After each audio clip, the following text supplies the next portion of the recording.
प्रिय मित्रों, सादर नमस्कार। आज हम सब यह जानेंगे कि वे कौन-कौन से काम हैं जिनको इस मृत्युलोक में करने से हम मृत्यु के बाद नरक की तकलीफ़ें नहीं सहते हैं या हमें नरक नहीं जाना पड़ता।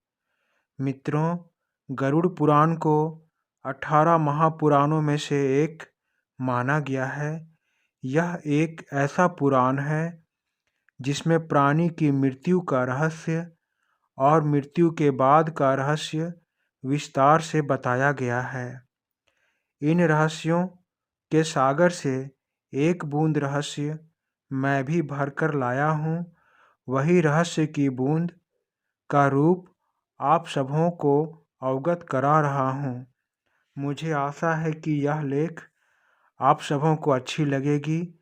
यदि यह वीडियो आप सबों को अच्छी लगे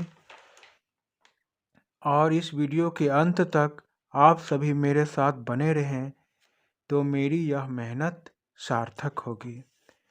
कृपया मेरे इस चैनल को सब्सक्राइब करके घंटी दबाकर ऑल पर क्लिक करें, जिससे मेरी सभी वीडियो आप सबों के पास पहुंचती रहे और मैं सदा आप सबों की सेवा में प्रस्तुत रहूं।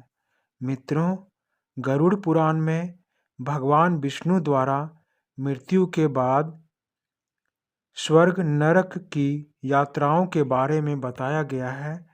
गरुड़ पुराण में बताई गई गूढ़ ज्ञान का अनुसरण करने वाले प्राणी का जीवन सफल और सुखी होता है। मित्रों, हम मनुष्य जाने अनजाने में कोई ना कोई पाप कर देते हैं, क्योंकि हमें पाप पुण्य के रहस्य की जानकारी नहीं होती। इसी पाप पुण्य की विस्तृत जानकारी हमें गरुड़ पुराण देती है।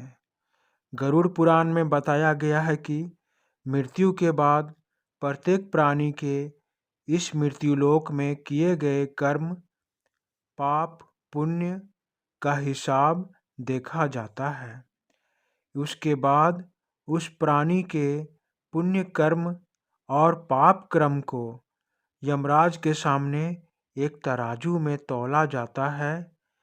यदि उस इंसान के पुण्य कर्म का पलड़ा भारी और पाप कर्म का पलड़ा हल्का हो जाता है, तब तुरंत उसे स्वर्ग भेज दिया जाता है। परंतु यदि उस प्राणी का पाप कर्म का पलड़ा भारी हुआ तो उसे तुरंत उसके मृत्यु स्थान, जहाँ उसका मृत शरीर रहता है, वहाँ यमदूतों द्वारा लाया जाता है। वह भी अपने परिवार के सदस्यों को रोता बिलखता देखकर खूब रोता है और अपने परिवार से लिपटकर उनको चुप कराना चाहता है, परंतु वह ऐसा नहीं कर पाता, क्योंकि आत्मा को किसी को छूने के लिए एक शरीर की आवश्यकता होती है। तब वह अपने मृत शरीर में वापस जाना चाहता है, परंतु यमदूत उसके गले में कांटेदार फंदा डालकर उसे खींच लेते हैं, उसे वापस अपने शरीर में नहीं जाने देते और इस तरह उस आत्मा के मृत शरीर को जब शमशान ले जाया जाता है, तब वह आत्मा अपने मृत शरीर को बिछड़ता देखकर पशु की तरह रस्सी को तोड़ना चाहता है, लेकिन यमदूत उसे ऐसा नहीं करने देते और उसे वापस यमलोक यमराज के सम्मुख प्रस्तुत करते हैं। उसके गले में यमपाश लगाकर 2 यमदूत रस्सी को पकड़े रहते हैं।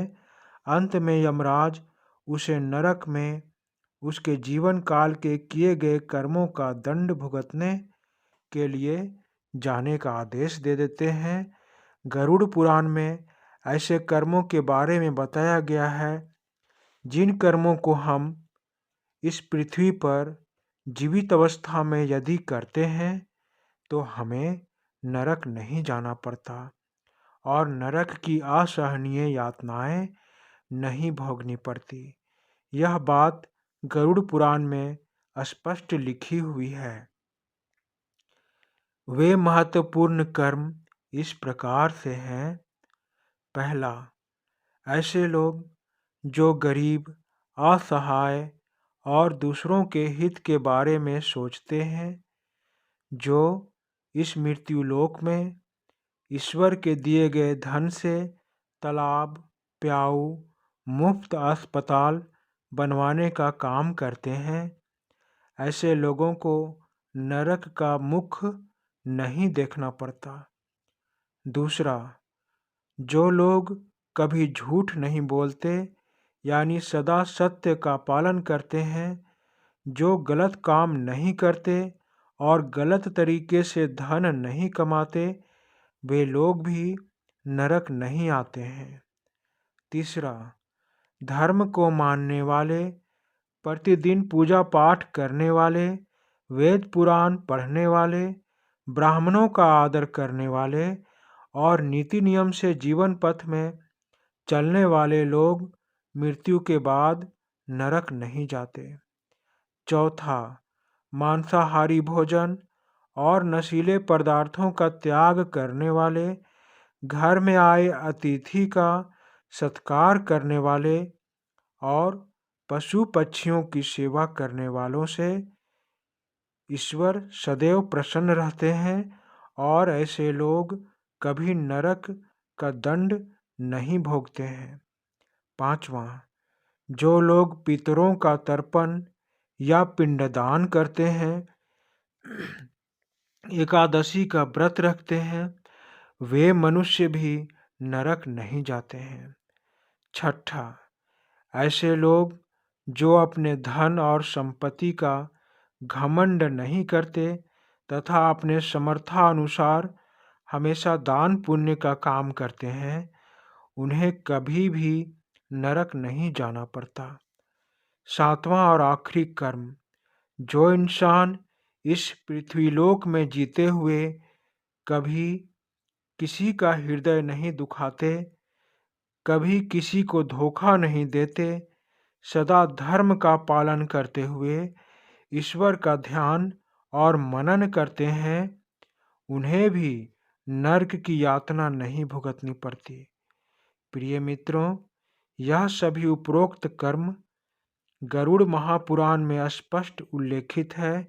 मैं इस गरुड़ पुराण से यह जानकारी आप सबों तक पहुंचा रहा हूं।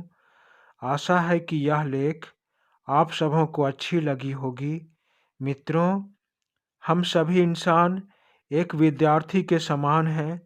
यह भूलोक एक परीक्षा भवन के समान है। हम मानवों को ईश्वर इस परीक्षा भवन में अपने कर्मों द्वारा इस परीक्षा में पास होने के लिए भेजा है।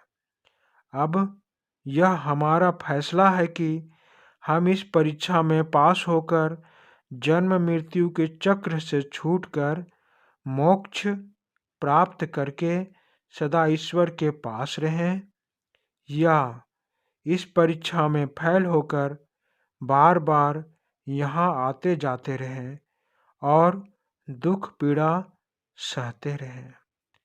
अब मैं अपनी वाणी को विराम दे रहा हूँ। धन्यवाद मित्रों, धन्यवाद।